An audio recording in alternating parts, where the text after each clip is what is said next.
Dutch farmers are angry. They say plans by the government to reduce nitrogen emissions will harm their livelihood. The Netherlands is the second largest agricultural exporter. So what is this going to mean for global food supplies? This is Inside Story.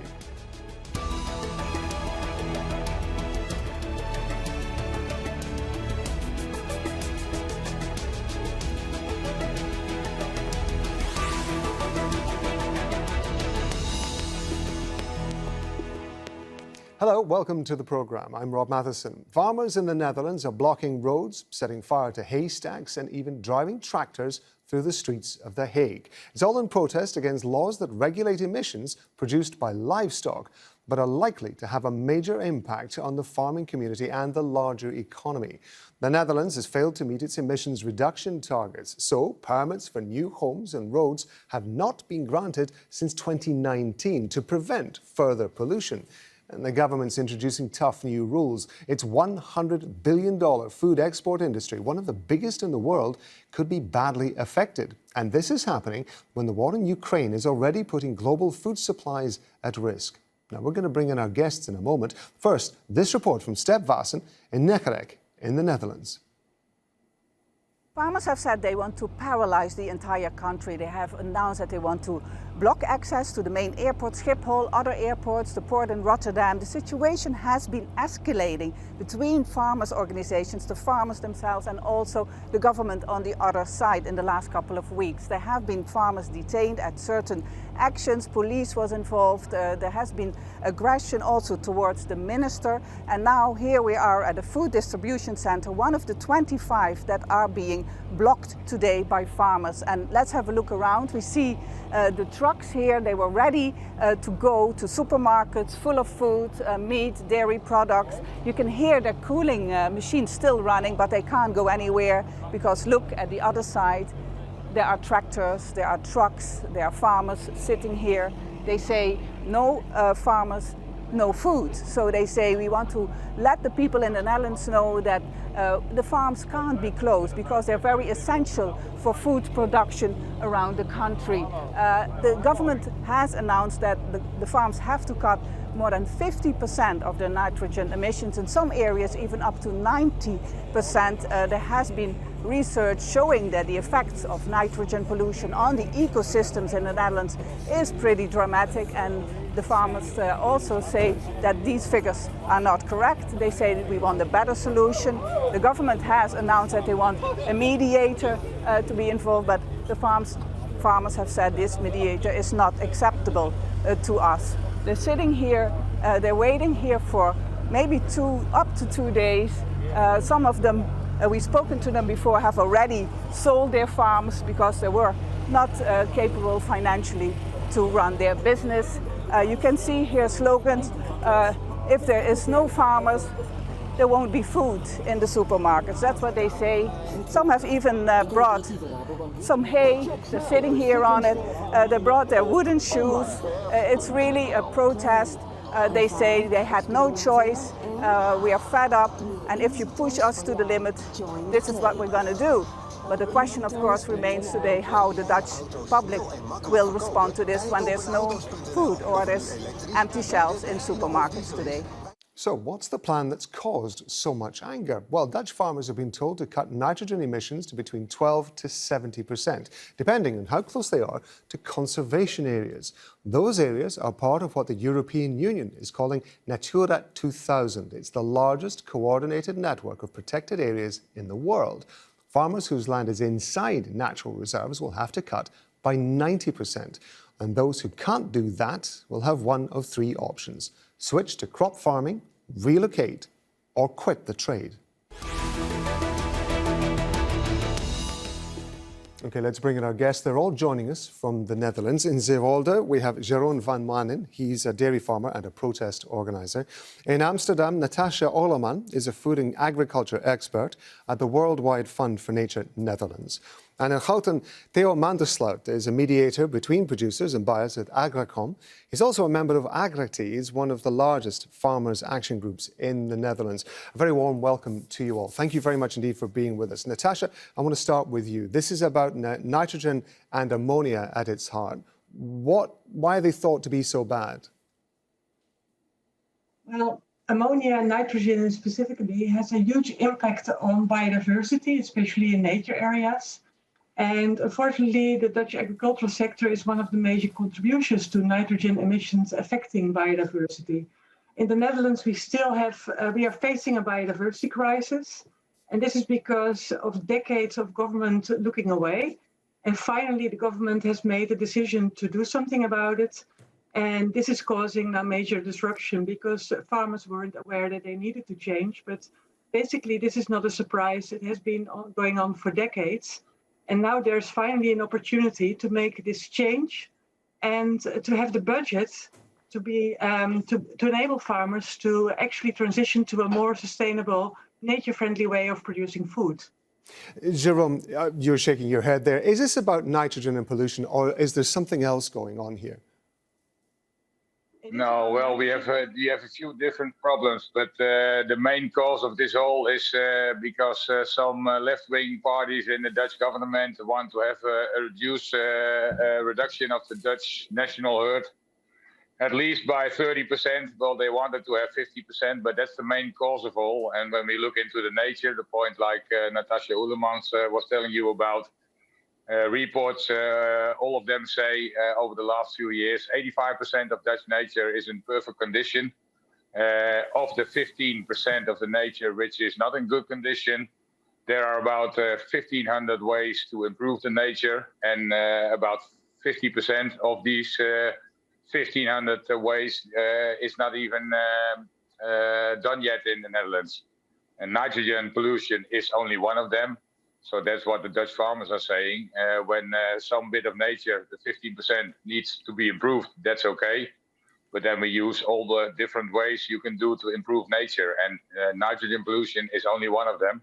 So in this case, and what we also say as agriculture sector, over the last 30 years, we already reduced almost 70% as agriculture sector. So on this point, none other sector did a reduction like agriculture did over the last 30 years. Natasja, I know you want to come in, but I do want to bring in Theo Mandersloot here. The Dutch government, as Natasja was explaining, has brought together some sort of attempt at a solution, and yet it seems to be constantly rejected by the farmers. Why are none of these solutions acceptable? The Dutch government is only working in one way. We as the farmers' organization in the Netherlands offered the Dutch government, I think, almost thousands of suggestions to do something, but to do something to reduce nitrogen and this kind of and to help the nature. But it is not about nitrogen, it's about rearranging the public space in the Netherlands. And this is the only reason why the government is not speaking with farmers, but over farmers, and not taking the handshake what the farmers wants to give to the government, because the farmers give a lot of suggestions about lowering nitrogen, trying to make the nature better, to help the environment, to do something with the water qualities and everything more. And the Dutch government just is telling something about the juridical goals, and nothing about innovation and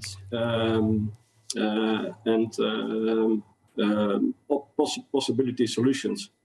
So this is the reason why we are in this way are protesting, because the government is not listening in any way to the farmers. They just taking their own way and going straight forward to reach their goals instead of looking at nature, because the farmers need nature to produce on this highest level in the world. And what at the moment is happening is that the government just telling something about nitrogen and a lot of higher levels, but the if this were really a problem, then they would also suggest to speak about our airports, about freight, about the barges, about freight, about traffic, and this kind of thing. But none of them are involved in with some measures. Only the landscape and the farmers will be treated by our government. So this is not okay. Nastasia, let me bring you in there, because both Jeroen and Theo are saying that that nitrogen and the impact of nitrogen and ammonia forms a small part of the situation, that in fact this is about a wider issue, that the government is actually wanting to change the land use within the country. What's your response? How do you react to that? My response is as follows. There is no doubt that biodiversity is affected by nitrogen in the Netherlands. There are numerous reports that are indicating that. So something needs to change, and not from an ecological perspective, but also from a legal perspective. And that's why the highest court in the Netherlands ruled that nitrogen depositions in the Netherlands and emissions should reduce by 50% in 2030. So, but apart from that, I agree with the other speakers that there is more happening in the Netherlands, because we also have a water quality. We have an air quality problem. The water quality in the Netherlands is far below what is needed to comply with the Water Framework Directive in Europe. So our drinking water, our groundwater is at the moment so polluted, and agriculture is also one of the polluters of that. So apart from nitrogen affecting biodiversity, we are also talking about air pollution and water pollution. And this is also the reason, I think, why we need to have a transition of agriculture that is ticking all those boxes of things that need to change. And this major transformation of agriculture, even though it will affect farmers, it can also be seen as an opportunity to really transition a broken food system into a system that is good for nature, but also provides a future for farmers, a new future, because the system that we are in right now is a system that is broken and is not working for farmers. Every day, 5 farmers in the Netherlands stop their business because there's no future. So the current system is not working for farmers, it's not working for biodiversity, it's not working for our health, because the air quality in the Netherlands is really below level that is healthy. So I do agree with them that not only agriculture needs to change, but that we also have to look at traffic, at industries, and so on. But the fact is, and that's the thing with the nitrogen case, is that agriculture at the moment, and especially dairy farming, is contributing the most, with 60% of the national emissions is being caused by mainly the dairy sector. So that's the start of the change, but I totally agree that we have to look much broader, and that we have to look at a situation in which the current system in the Netherlands, both for food producing and the way we use our land, needs to be rearranged. And that means, especially for farmers, that a transition is needed, but that's why the government also put 35 billion euros in the budget over the next decades to help with that transition and to support that transition. And I would really, really value if farmers would come up with an offer in how they can contribute and what the price and the costs are that society also has to pay, because I do think that this problem is not being caused by farmers, because they are also a victim of the current system, but that the farmers are the solution, and that they can help in bringing the Netherlands to a future where it's green, not only for nature, but also for us people. Nastasia, I'm going to stop you there because I want to bring in Jeroen. Forgive me for interrupting you, but I want to bring in Jeroen because he clearly has got very strong feelings about this. Jeroen, explain something to me, because from what I've heard so far, the government seems to have an end goal of improving the environment within the Netherlands. So do the farmers. From what Theo was saying, it's intrinsic to the farmers, it's important to the farmers that nature should be sustained, that their livelihood should be sustained. Where is this breaking down? Where is the problem with this, that when you're both working towards the same end goal, if you like, you can't find some sort of common ground to be able to move forward? But I wanted to respond on what Ms. Natasja said just right now. It's not true. It's very hypocrite also. Whatever problem you look at, if it's nitrogen pollution, if it's methane, if it's CO2 or whatever, the use of antibiotics, Dutch agriculture is champion of the world. Right now, when we focus on nitrogen pollution, we can, the law, which is now a plan from our minister, it will cause that probably about 40% of the Dutch farmers have to stop their business, and production will have to get away outside of Holland. You know, every country in the world is on a lower standard for nitrogen pollution, for CO2, for whatever problem. So when we get rid of Dutch farmers, other farmers in the world need to take care of the same production. We need more land use. There's more use of water. All the problems Natasha is saying, you know, you can say something about Dutch water quality, and it always can be improved. We have innovations for that. But when you put food production to other countries in the world, standards will lower.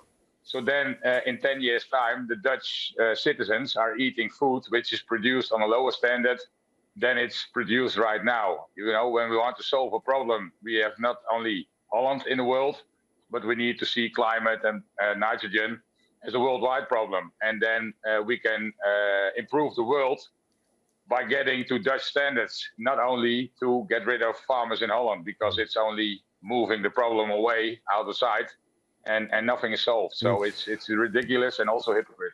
Theo, let me ask you this, because from what if I understand Natasha correctly, the government has put money in place in order to be able to help farmers transition from livestock, this is predominantly livestock farming that we're talking about, to move from livestock farming into crop farming. It's providing money for farmers who feel that they're not able to meet the standards, so the farms will be bought out. It seems to me as though the government is at least putting some money towards this. Let me ask you this. What is preventing livestock farmers from making the transition from animal to crop farming? The biggest issue is that the government has unreachable goals in their for themselves. They only speaking over farmers, not with farmers. They not interested in any innovation or in any solution. What they reached also from the agricultural sector. We are working as agricultural sector already for decades on innovation and on solutions to reduce our emissions. And what's happening now is that our government in the past pointed 162 areas of wish nature. This nature, they want to have some habitats in it, which they want to have to come, or they want to have to protect some little insects or something. So that's really nice, and we like this also as farmers. But the biggest issue is that if they using the nitrogen goals, if we just empty the whole Netherlands, all farmers, all citizens, we still have a huge problem, because we have the nitrogen and the worst water quality, which is coming from the eastern part of Europe and what's floating into the Netherlands. So we can do what we want, and we can try to do the best what we have, but it is not reachable. It's not possible. Furthermore, it sounds really nice. 35 million euros for €1 million for the agricultural sector in the Netherlands, for the farmers, but this is not the truth. First of all, they don't have the money for it, and second is that they have to try to improve something and try to help the farmers with some changes, but if you look at what was happening in a few weeks ago in our one week ago in our government, we had a Dutch farmer which getting money from the government for his nature goals, and the Dutch government was telling him, okay, it was really nice that you changed your farm to nature living, but this year we will end your payments for all your efforts. And so this guy was totally lost, and he doesn't know what to do, because his company's farm, he has to quit with his farm because the government is quitting to pay the money. And the biggest issue is that our government is telling that they want to pay for everything, and they want to do a lot of things, and they want to change, and they want to have change. But the farmers want also to change, but our government is not trustable. And this is the biggest issue. Natasha, do you think that given the food crisis that the world is facing at the moment because of the war in Ukraine and the restrictions on grain and so forth, do you think that whilst zero emissions may well be a great objective for governments around the world, this is not the right time for any government to be trying to bring in this kind of thing? It is the right time to make a change. And I'm honestly a bit surprised by the arguments that the two others, Theo Manders and Jeroen van Manen, are telling us, because I obviously feel that they are still in the illusion that the Netherlands is feeding the world. The Netherlands is not feeding the world, because a lot of grains, also from the Ukrainian past, but also from Brazil, soy is coming to the Netherlands to feed animals. These are feedstock that can easily be used directly by humans to eat. So producing meat and dairy in the Netherlands in a very intensive way, which has been causing a lot of damage to nature, a lot of damage to water quality and to our air quality and our health, is not a solution for feeding the world. The Netherlands is being proud that we have the best producers, but the best producers in the Netherlands, it maybe refers to the amount of production that we are doing per hectare or per animal, but it has caused enormous societal and environmental problems. So if you take that into account and the societal cost that it's taking, apart from all the subsidies that farmers need in order to make a living in the Netherlands, most farmers are dependent for half their income on European subsidies to survive. So the Dutch system is broken. And this is not only me as a nature conservationist saying this. This is what our government is saying. This is what many scientists are saying. So there is a change needed, especially now with the Ukraine crisis, because we need to feed the world in such a way that we use land efficiently. And to me, it's not a legitimation that you feed animals the same crops and the same pulses that can be fed directly to humans. So I do think, especially in this situation, that we both need a rethinking of the way we are producing and the way we are consuming and how to support that. And nature, both in the Netherlands and worldwide, and biodiversity is not a nice to have for nature and for wild animals. It's a need to have for us as humans, because we are dependent on nature. If there are no pollinators anymore, then we don't have crops to eat. If we don't have healthy soils, then we cannot produce food in the future. If we don't have healthy water streams, then we cannot have drinking water. So I do think that the Netherlands, especially because we have the most intensive farming system in the world, we are basically a wake-up call for the rest of the world to change. Jeroen, I want to bring you in there because on the back of what Natasha is saying, given the fact that we are in this worldwide food crisis that is facing, and given the role that the Netherlands has been playing as one of the major exporters of food to the world, this would sound like it would be a good opportunity for the Netherlands to make the most of that and to be able to... I really want to break in into the frame that just we are very the quickly, major Natasha, exporter. please. Yeah, we are not the major exporter in the world. We are importing large quantities and we are exporting large quantities. Yeah. The amount of food Natasha, I'm going to stop you there. I take your point. I want to go very briefly to Jeroen. We only have about a minute left, Jeroen.